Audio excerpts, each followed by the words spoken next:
LC0240. Leaders Connect 360 Foundation is a non-profit organization aligned with United Nations Sustainable Development Goals (SDG). Our mission is to invite 1,000 plus leaders and create a million leaders.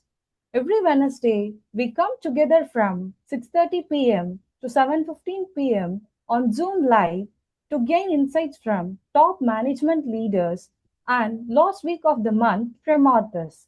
And once every quarter, we take it offline in different cities to network, support, and grow together. Because at Leaders Connect 360, we strongly believe that leaders create more leaders. Before we kickstart the episode, a quick reminder: please keep your videos on for an engaging session. First time visitors, check out the WhatsApp, Facebook, LinkedIn links in the chat box to stay connected and grow with us.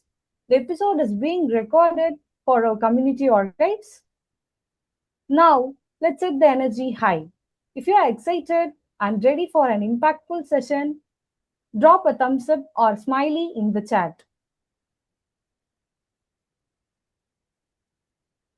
Fantastic. The energy is high. Now, coming to today's session, we have a truly inspiring leader with us. It gives me great pleasure to introduce our guest speaker, Ms. Padmajah Narasimhan ma'am, who is famously known as a Goldman Sachs 10K Women Champion, and she is also a founder of Niyathi Training and Content Solutions. She brings with her rich experience and deep insights on the topic of emotional intelligence in leadership. Let me also introduce our moderator, Mr. Pankaj Vyas, Managing Partner, Bija Trainings, who will be interacting with our guest alongside our panel discussion leader, Mr. Nellai Nayagam, Manager of Quality Department, Oerlikon Friction Systems.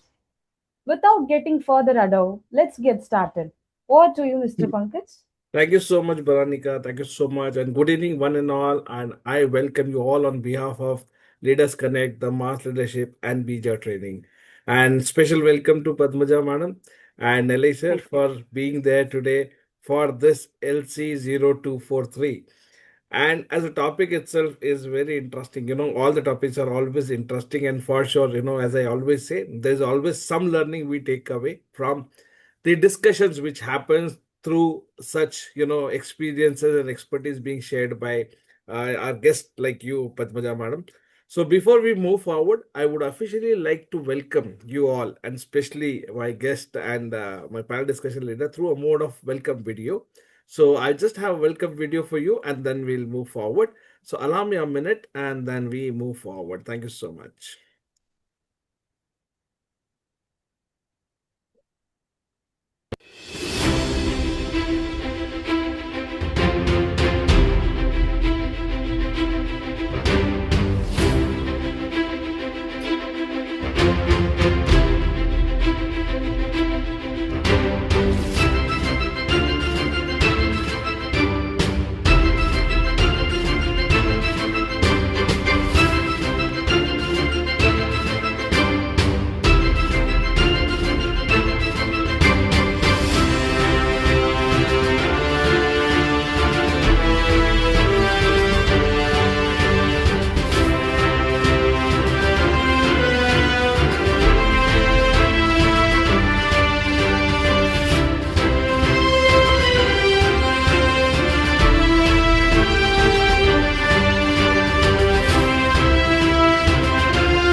Welcome, Padmaja madam, and welcome, Nellai sir.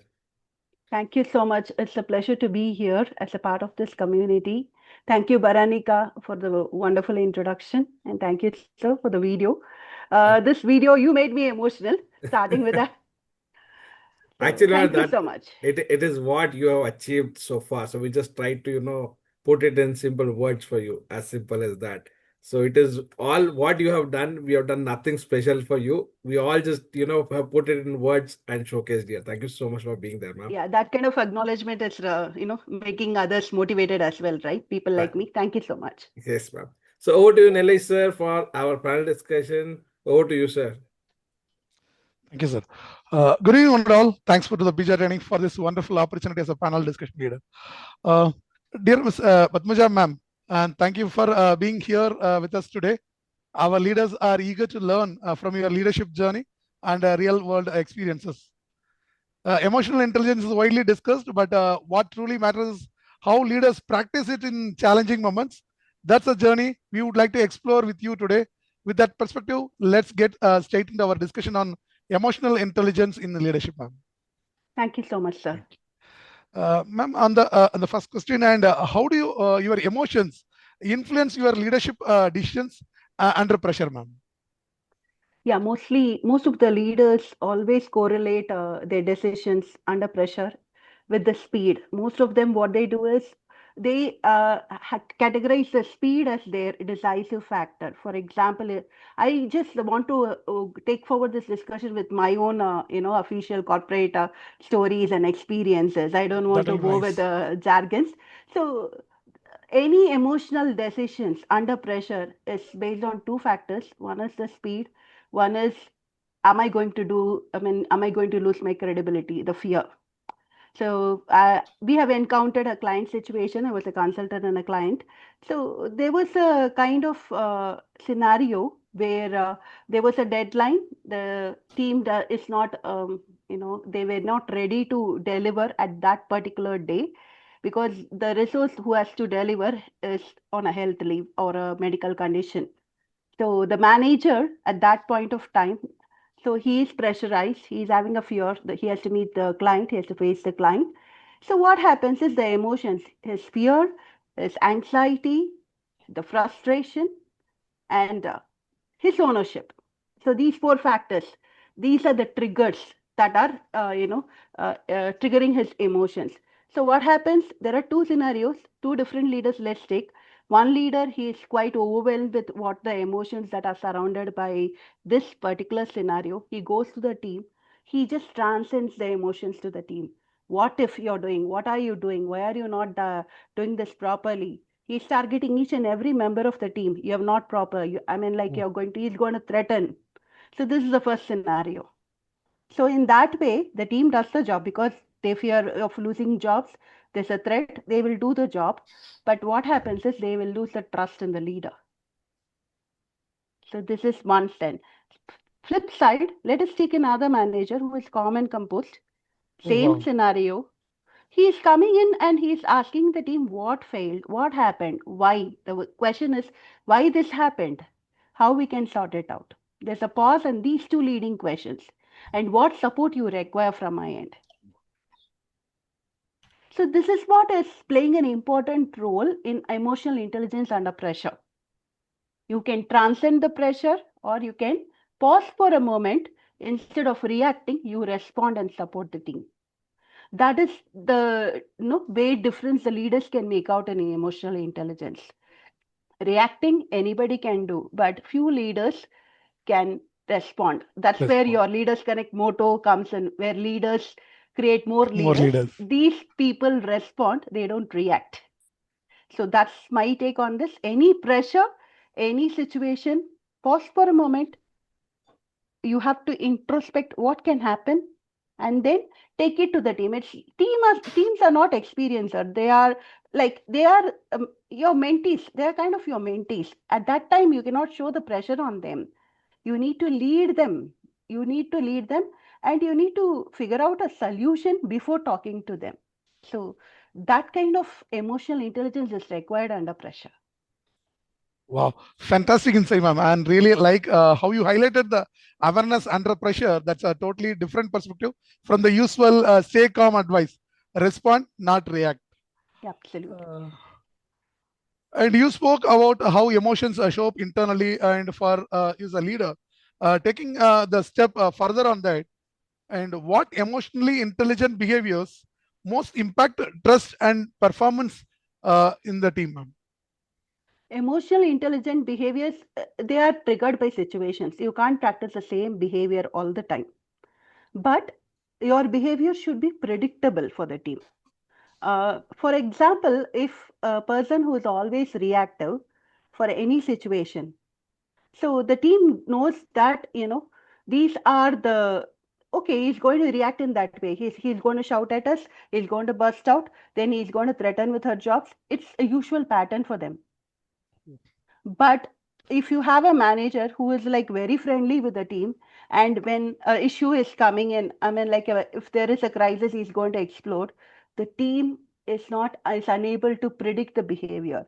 There, the trust factor goes for a toss. On a lighter note, if you have seen Munabai, Prakash Raj always laughs at the situation when he is stressed.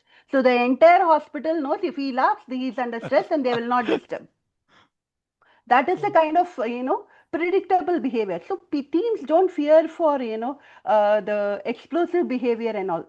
They always get a fear, okay, this, how he will react to this situation now, unpredictable behaviors. So that's where the behaviors stimulate people, trigger dramatic things and all. So the behavior analysis is like when you are in any situation, you need to have a calm and composed thing. You should watch your tone. That's the thing. And whenever there is, for example, whenever there is a crisis and the team is coming to you, approachability, that also matters in leadership behavior.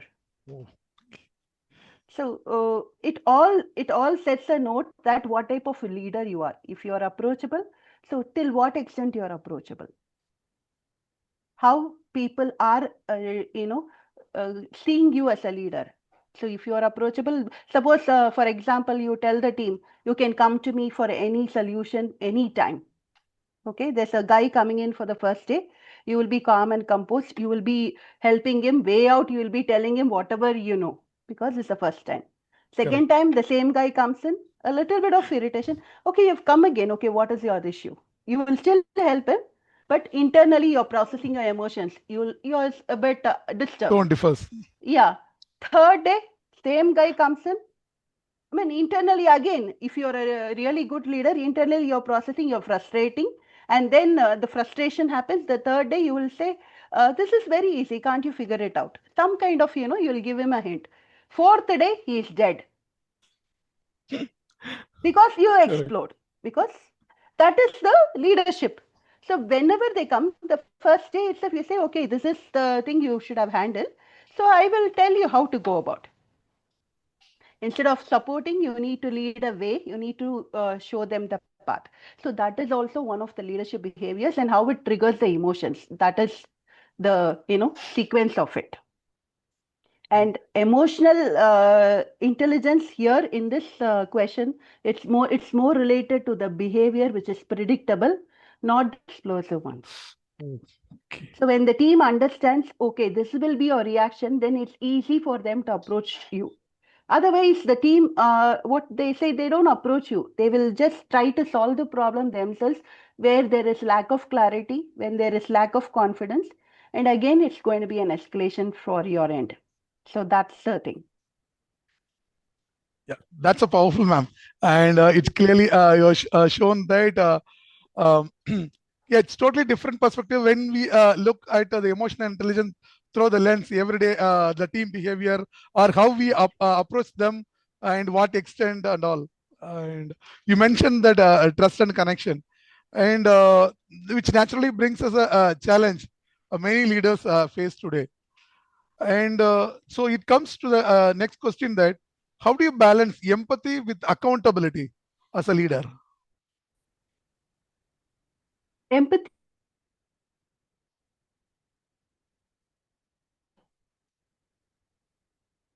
accountability of, can you hear me? Yes, ma'am. Okay. Empathy is always related to, caring so much, being a good leader, being soft. So that's the thing. Again, a scenario. Okay, you have a team member who is missing deadlines often. The first time he says that I'm not well, I am not in an environment where I can work. You empathize, you give him time. Same guy misses the deadline again. Second time. Repetitive patterns of behavior. So he knows that you are a very good leader, you empathize, and any reason what you give, he can get away with that. So that's a kind of escapism. So rather, you empathize with them. I understand your situation, but you also know that this needs to be done. So how can we do it? What help you need from my end? So you're resting the accountability there in his court. Since you have committed to do it, you need to do it. But if you are unable to do it, what help I should do for you? So that is the small tweak in the behavior that the managers need to know.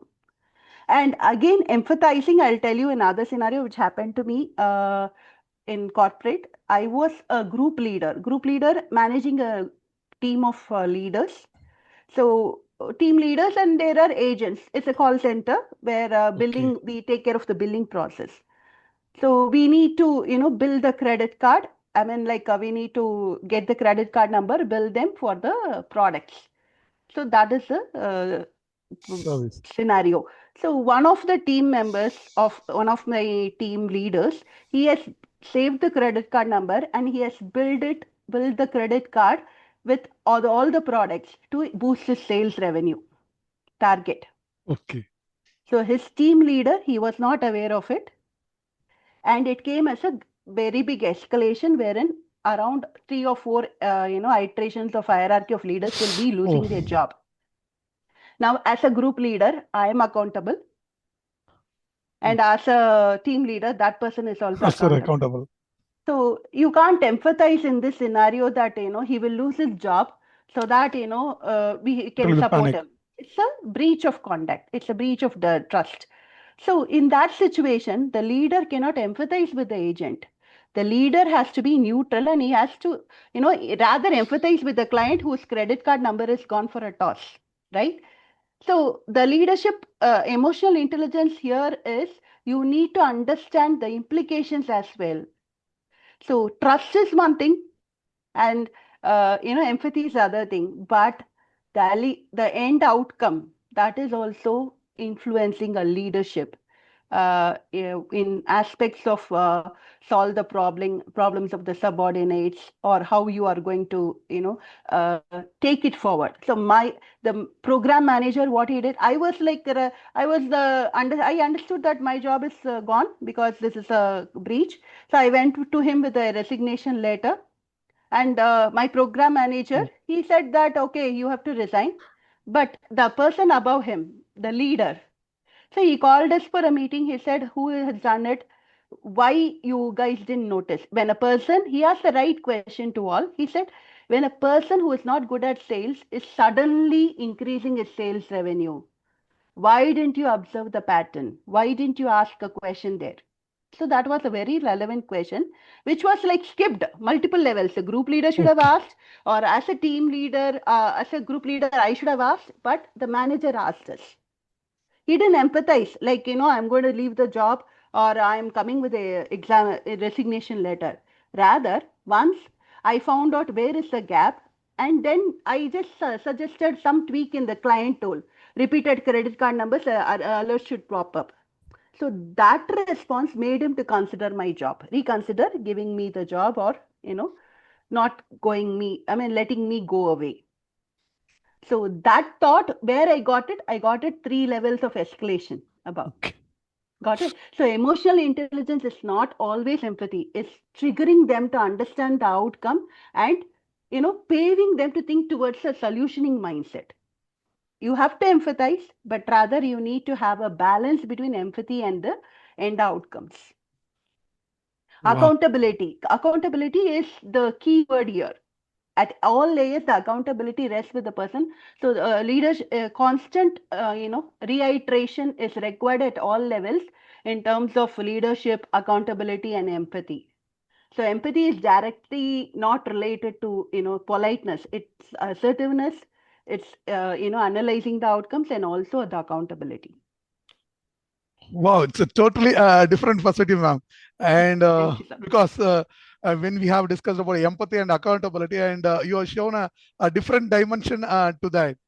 Totally agreed. The balance where leadership really gets tested. That was a very practical way of looking at it. Thank you. Thanks a lot, ma'am. And when empathy and accountability meet, normally the conflicts are almost inevitable. And so let me take this step further. And in conflict, do you address emotions or only the problem? And how does that affect results, ma'am? During conflicts, if we address only the emotions, we are just giving towards a stopgap arrangement a temporary solution. I'm sorry, if you address only the problems. Okay, let's imagine sales team and customer service team. They are like Siamese twins. They have to function together, but they are like India, Pakistan. they just put the blame on each other, right? Yes. So whenever I was leading a sales team and a customer team together, so the pain is real.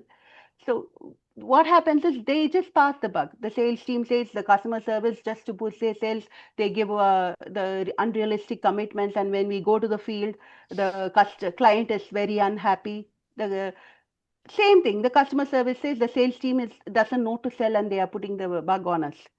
So if you're a leader who is only with a problem mindset, what you'll do, you look at the problem, you'll just try to pacify. You just like a two cat and monkey story. What you will do, you'll try to tell them, okay, you are also wrong, you are also wrong. You don't address the core emotions that are building up. So whenever there is a meeting, I used to pray, oh God, they should not fight. Because that fight is costing my 20 minutes, 30 minutes of productive time every meeting. But I am not looking out on the emotions. They have to collaborate, they have to work hand in hand, they have to be supportive. These are the emotions. When I don't correct these emotions, it is going to be a loss for me as a leader. So the right way to do is make them sit. One day I waste 1 hour, but I will resolve the unprocessed emotions, both of them as. And make them, boss, you both are co-functioning departments. You can't fight with each other. You can't blame. You are a single entity when it comes to a company.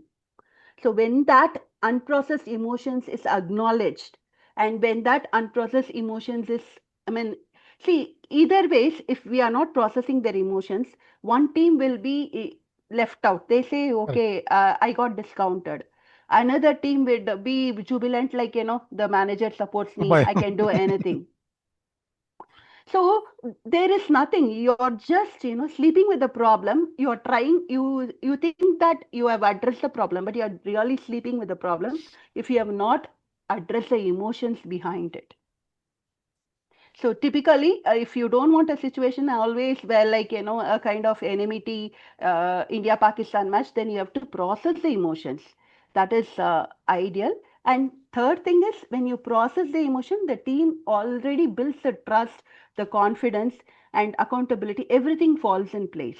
And the coexisting, leadership is always coexisting, and leadership is always collaborative.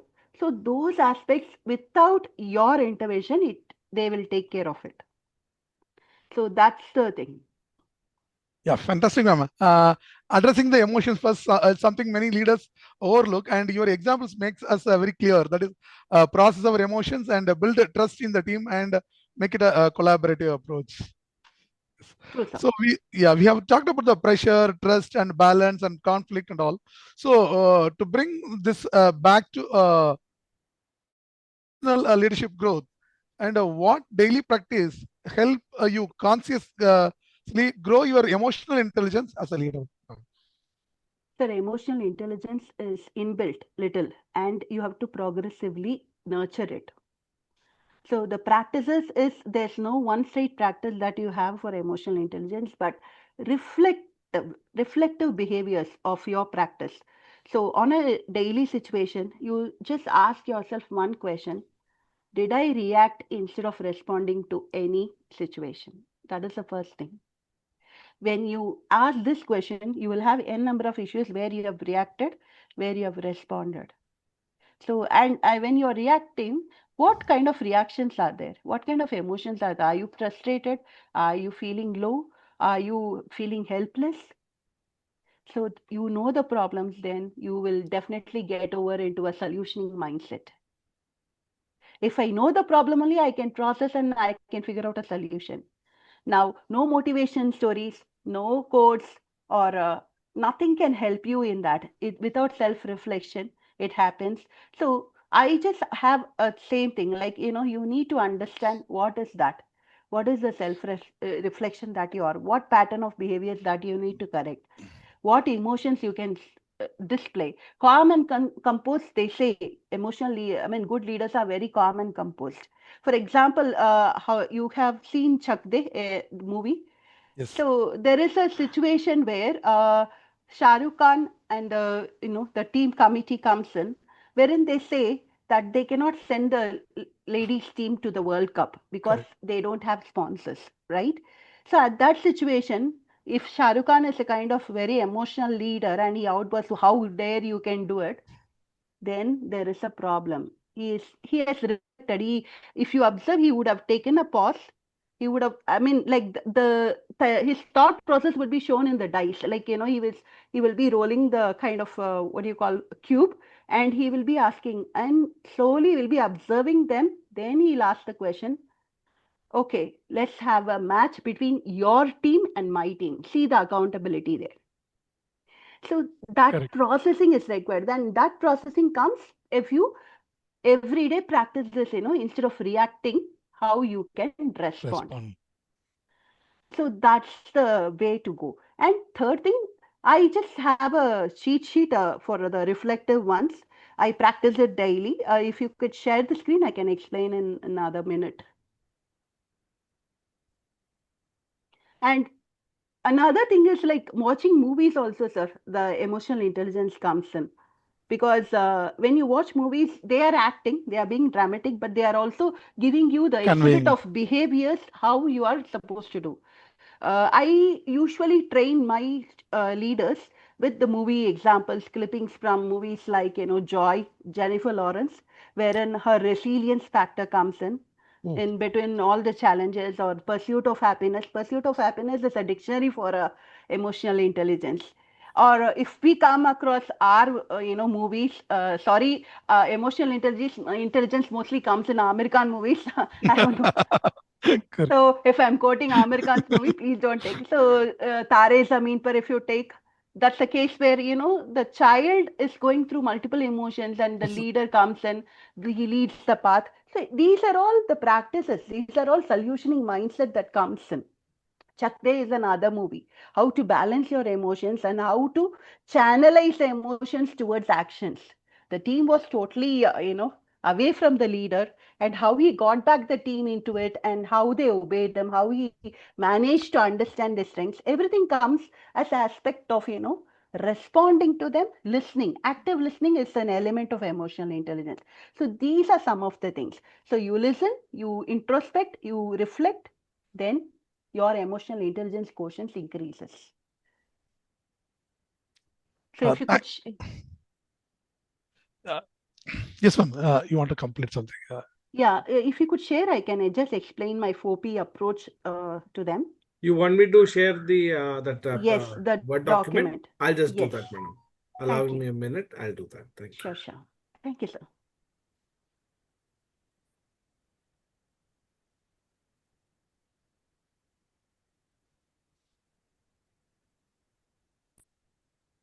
Is it fine now? Yeah. So this is a self-assessment cheat sheet that I give it to my all the leaders. So it's always it's just revolving around the questions that are asked today. So self-awareness under pressure is engage. You're engaging your time, your energy, and your thoughts towards a problem. So how, if pressure hits, what will be your responses? You can see, this is a thing that first time you will do it without any, thoughts built. You'll do it kind of random. After 1 month practicing your self-awareness, you have to do it again. Then you can see the progress. So calm and intentional at the first time, then you're a saint. Okay. So these are some of, you can just scroll up, sir. You can just scroll up. And enable is, see, first is your introspection. Next is how are you going to behave with others? Inculcating a psychological safety within the team. That is the first quotient for approachability. So if the team doesn't trust you as a leader, they'll figure out the solutions on their own, be it good or bad. They will not come to you. So you will be only facing an escalation after 2 or 3 weeks. That's the wildest escalation that you have faced because the team has not informed you what are the problems that they are facing. And it comes to an external resource. So that's the kind of emotional building support or this. So what kind of, how you're breaking out a bad news also matters, how your emotional reactions are there. As I told you, the predictability of the behavior matters here. Can you scroll up, sir? And then how you are empowering. That is the third scenario where you are just, accountability factor comes in. So you cannot hold people with a guilt trip. You have to hold people with the outcome. If we don't do this, we will lose this. If we lose this, these are the consequences. As a leader, these are the things that you have to do. So you have to build up the ownership, and you should not inculcate the dependency on them. Approachability is not dependency. Approachability is empowerment. And finally, the conflict management, as we discussed. So how you're going to manage your conflicts, how you're going to manage your conversation. So the clarity of thought is first, the calm and composed behavior, and while holding difficult conversations, suppose if you're communicating a person that he is going to, you're going to terminate or probably lay off. So the emotional intelligence here is you need to understand the other person's mindset, how you have to communicate, or in what way he should take it in a right sense. You cannot directly say, boss, you are terminated, or boss, we are going to lay off. The company is not doing well. This is not it. You are just conveying a message. You are not a leader then. Any person in the team could have conveyed this message, but why a leader conveys this message? A leader understands the intent of it. So the intent, the reciprocability, the end user's reaction, and how you are going to handle. In all this process, how you are going to motivate them further. Okay, I have some connections. Let me try something for you. I know your situation. Your empathy matters. You have to empathize the situation, the end user, and then you have to figure out some solution or at least support motivation. I am sure with these qualities, you will get a job elsewhere.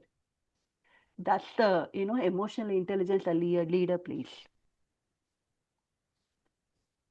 And can you just scroll it up? So this is 90-second reflection. That is the most important part. It is a weekly analysis. So where did my emotions help my leadership last week or this week? And where did it quietly damage trust or performance?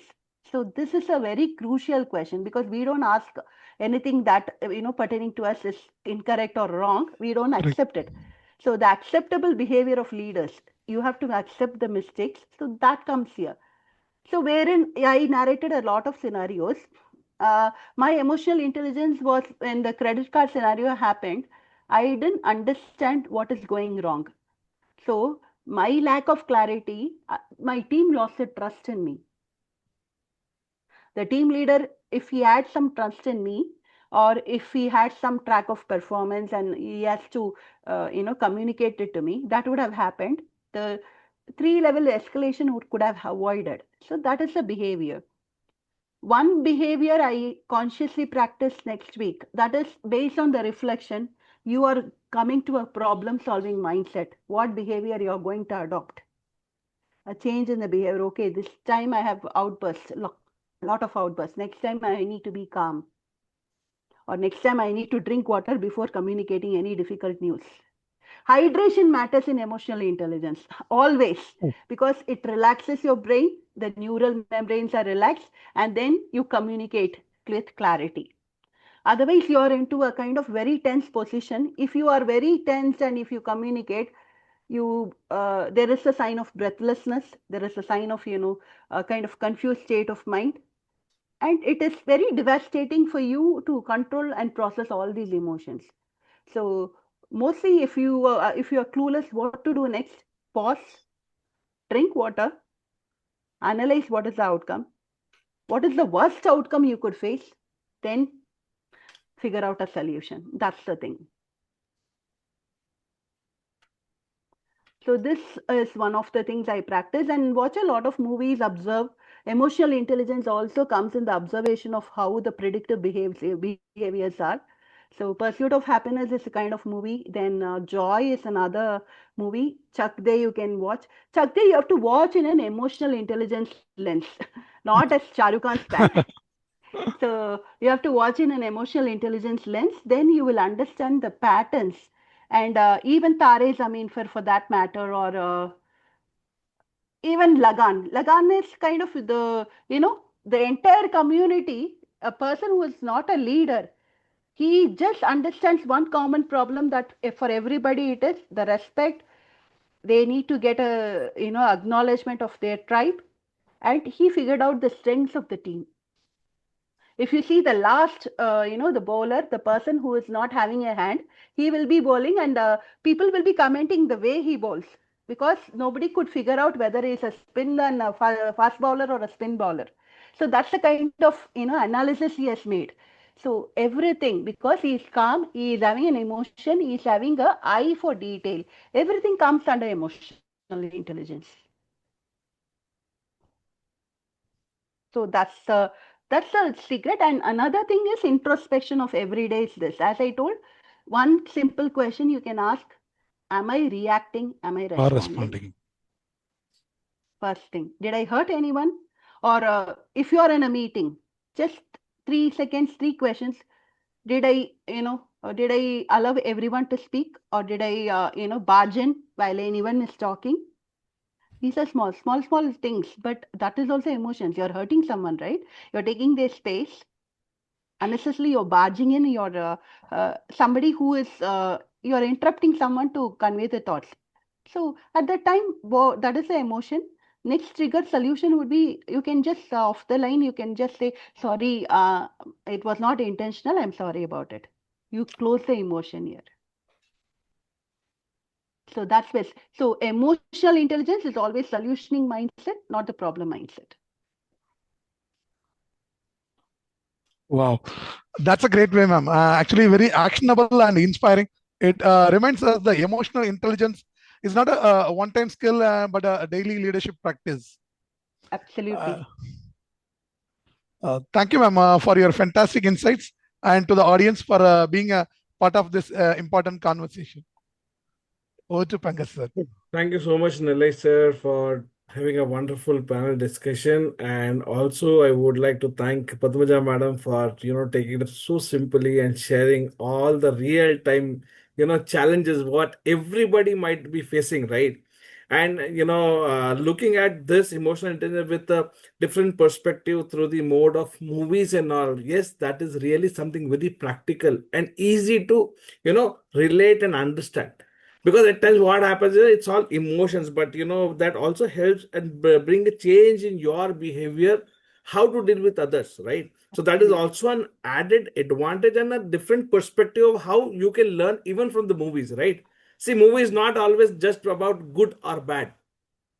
The movie is not good, the movie is just good, but what is that you can learn out of it that really adds value. And thanks for bringing that perspective, madam, today here. And here I would like to go for a quiz, madam. So what we'll do is we'll ask one quiz question, and let's see what people have understood or people have caught that particular term or sharing of yours. And let's see who responds first. The winner who responds first is going to get a book by one of our community member. Okay, I'll share that what the prize is all about. So we'll take just another 1 minute and I will just put the question in the chat box. So the visitors has to respond. You, me, and Nellai sir has to just watch and see who is the winner. Okay. So just allow me a minute, not minute, just allow me 2 seconds and I'll put the question in the chat box. Okay, and I'll read that out as well. So just a minute, I have taken a couple of questions, so I'm just thinking that which should be more tricky, so it will be more easy for them to identify and work on which should work.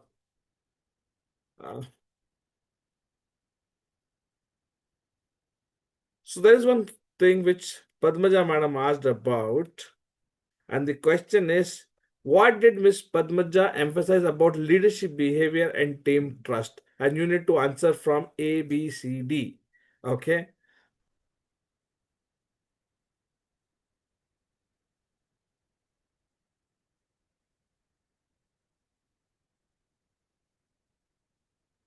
Okay, so we have, I believe Mr. Giri has given the right answer, because leaders' behavior has to be predictable so teams can approach them confidently.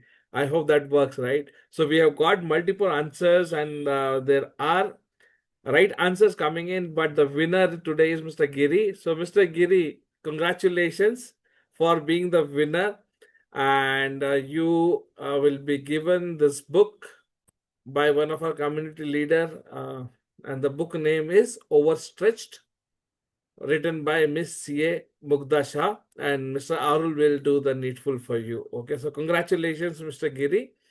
And also one more opportunity, a bonus for you, that you can unmute yourself and ask your question to our guest. Right, so that's a bonus for you. So Giri sir, you can unmute yourself, ask one question, and then we move forward. Are you there, Giriji? Congratulations, sir. Thank you. Okay. Thank you all. Thank you. So you are traveling, is it? No, I am in the office. Oh, you're in the office. You can anyways unmute and ask your questions, sir. I'll add you up in here. Yeah, thank you again. I was hearing so many things, especially how whether we are responding or reacting, because emotional intelligence is nothing but whether we are responding or reacting.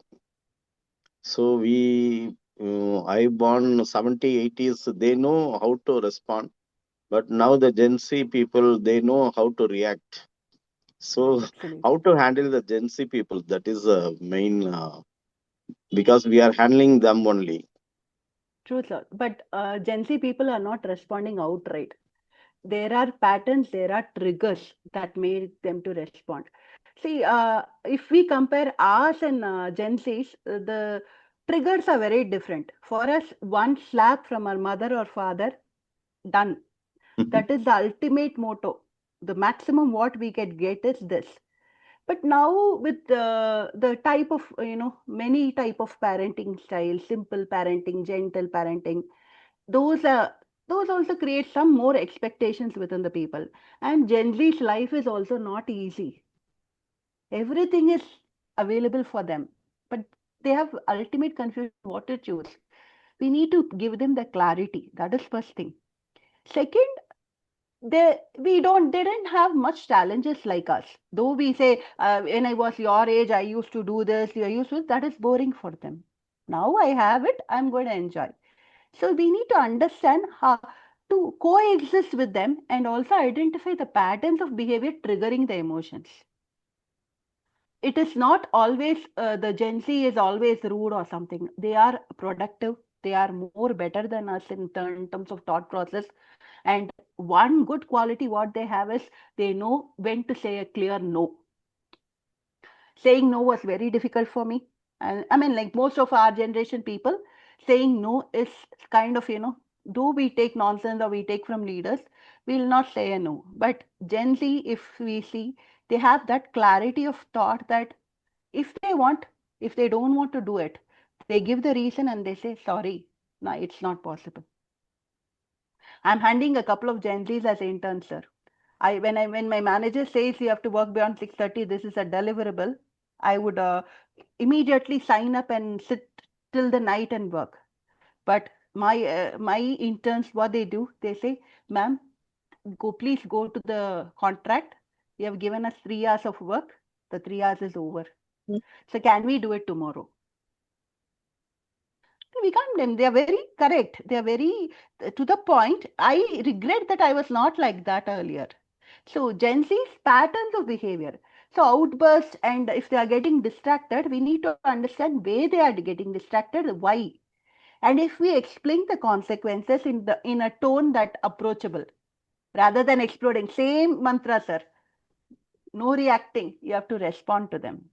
Or first thing is you have to actively listen to them, take their point, and then respond. So you can understand the problematic behaviors that are, triggering this kind of, emotional outbursts that are coming in. Too much Yes, of ma'am. exposure, we have to limit the exposure, but we're unable to limit the exposure because if we start limiting, then they will start searching it outside. So we need to give the exposure what they want or the clarity that they want, that should be coming through us. That's the Very, only way out. very true. Patience is the key here. Very true. Finally, they are the teachers because triggers are teachers. Same.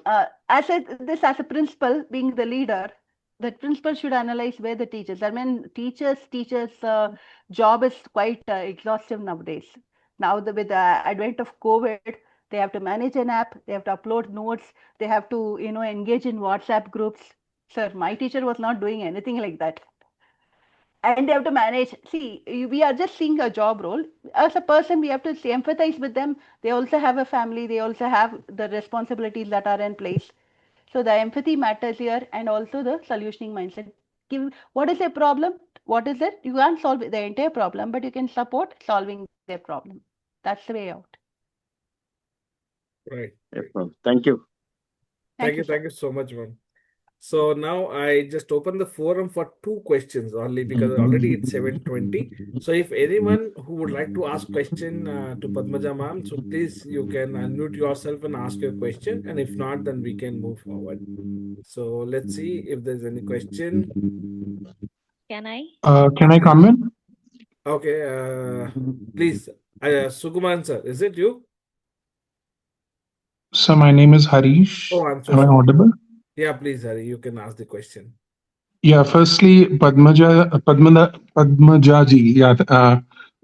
Thank you so much. Apologies for coming a little late. I came around 6:45. This is the first time I'm joining this, and I'm joining from Telangana, Hyderabad, Hello, virtually. sir.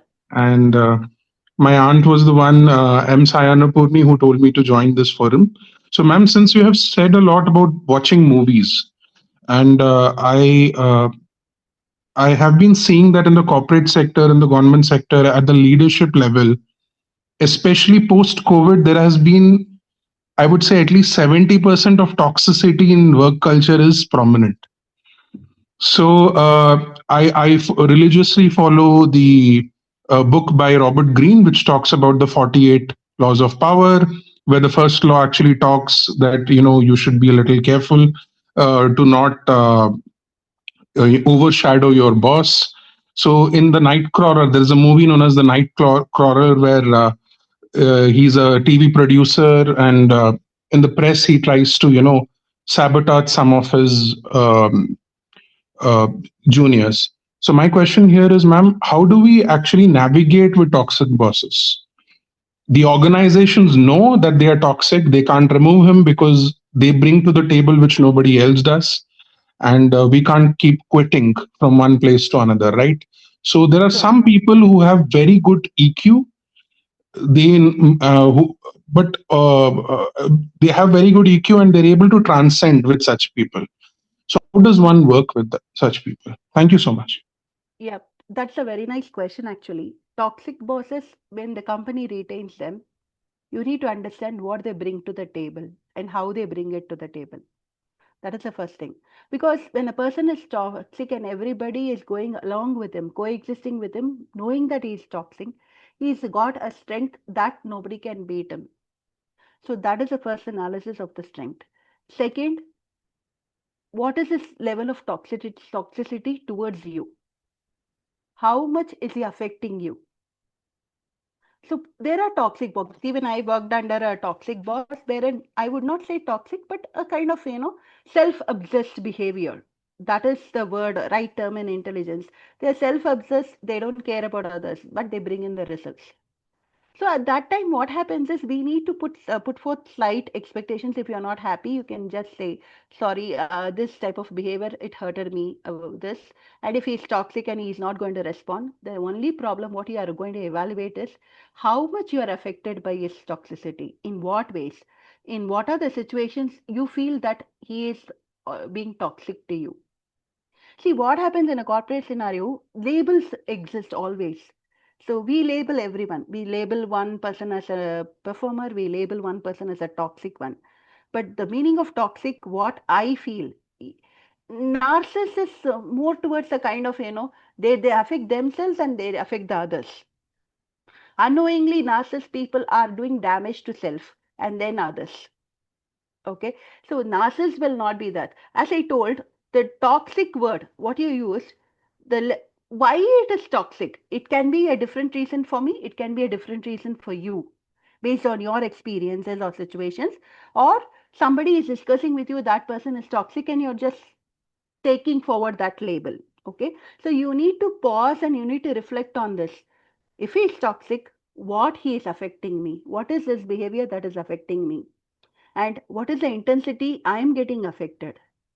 So is it right for me to get affected if I know the person's it is predictable behavior? You say that he is toxic, so he is not friendly. So in which situations you will talk to him? When it is inevitable about the team or about your performance or about anything that you have not done. So the third thing is in your control. Second thing is when you're having a clarity of his behavior and when he is being more toxic, the intensity of toxic level, then you understand the patterns that he shows, the toxicity. Then you can figure out a solution. The third thing is you cannot control his behavior. You cannot control his behavior because that is his ownership. But you can control your response. You can control how you take his behavior. You can ignore. But if it is affecting the end outcome, as I told, if he is, giving you all signals that you have to quit your job, or you feel so low, or you feel so helpless, then you have to escalate it to the management. So as a calm and composed person, you're working, and these are kind of, trouble triggers from him based on his toxicity. Then you have to take a step forward, go and meet the boss and tell them. But if he's not affecting you as a person and his behavior is not changing your emotions, or you're giving too much of, emotional, what you call emotional strength, too much of emotional strength you're spending on analyzing his behavior and accepting what he is doing, then there is a problem. So coexisting means you need to understand why the pattern exists. It's a predictable behavior, so you can understand way he responds, way he reacts. If he responds also, this will be your this. Why getting unaffected by that behavior is your processing. You have to process those emotions. So that's the way about. And it also matters in situations. If it is affecting you in a larger way, then you have to really take a call on it. Either talk to him politely, or you can talk to the person who is managing him. That's a solutioning mindset. Did I answer your question? Ariji? Yes, madam. Thank you. Thank you so much. Thanks for asking that question. Thank you so much, madam, for responding it so calmly as well. So, do we have anyone else to ask the right question, or we can move forward? Hello. Yeah, please. Hello. Yeah, please. Hi. You can ask the question, please. Yeah, my name is Shweta. I'm from Chennai. My question is there any way out wherein we can stop ourselves from getting provoked? I mean, we know that we should respond, we should not react. Now, before reaction, what is that reaction or that trigger point coming in? When we get provoked, only that the next steps followed by triggering and reaction and all is coming. So is there any way out? I mean, is that only self-control what we have, or is there any way out from getting provoked? See, provoking is a kind of trigger, right? So your behavior when when you're provoked by someone, it is only because of you want that person to understand this is me. You are getting defensive in your behavior, right? You are getting defensive. That is the reason you answer to a provoking thing, or you are letting them to provoke you. So when you are aware of yourself, see, provoking happens at all situations, and there are multiple situations where at home you get provoked, office, home. But what happens? You don't want to react to every each and person who is provoking you. So that intensity of provoking, you're letting them to provoke because you're getting defensive of our actions, and you want them to know that you're not like that. Why you want them to know that you're not like that? So your validation, your always the thirst for validation is the first step where you react to a provoking behavior. But if you validate yourself, if you're self-aware of yourself, your strengths, your weaknesses, and what you do and what you don't do, for that matter, what you cannot do also. Then if anybody provokes also, you can say, okay, I understand. I know what it's my strength. I can go ahead with that. Basically, yeah, Harish, you got the point. That is, see, you cannot always be the, opinion counter for everyone. You have to be a self-aware individual. That helps a lot in, provoking. And reacting is always, see, what is the outcome when they provoke and you react? Again, there is a emotional process which is not processing. I mean, unprocessed emotions come in, and you take that anger for 10 years. That day, this guy provoked me. You will Get it? never you will never stop processing that emotion. So you need to have a closure. You need to respond. You need to say your mind, okay, this lady provoked me, but I have answered her. I am not going to spend more time on it. That's the tuning that you have to do with your emotional intelligence. All right. Yeah. Thank you. Thank you. Thank you so much, Shwetaji, and thank you so much, Padmaja madam.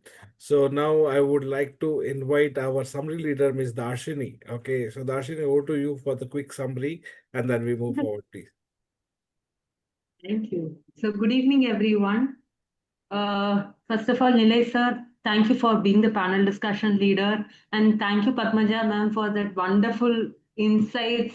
There were a lot of insights to be taken in every question which was being asked. Coming back to my role of telling you the summary, emotions is something very intangible, and it takes time to rewire yourself. In every step, it takes time to rewire yourself. Let me just put this summary in just 3 simple points. Do not give your emotional remote to other person to control your emotions.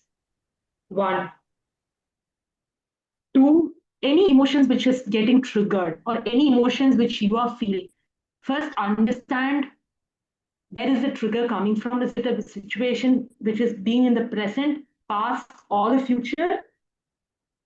Where is it coming from? Then acknowledge that. Don't ignore. What we do, we start, putting everything under the carpet and think that it's fine. Maybe not at the situation. We need to talk that out little later to the concerned person, but not to keep it inside yourself. Last but not the least, reflecting of your behavior or what Padmaja ma'am was stating. And take a pause before you respond. Thank you. Over to Pankaj, sir. Thank you so much, Darshini, for putting in very simple manner and in just You are simple on read. mute, sir. Just a minute.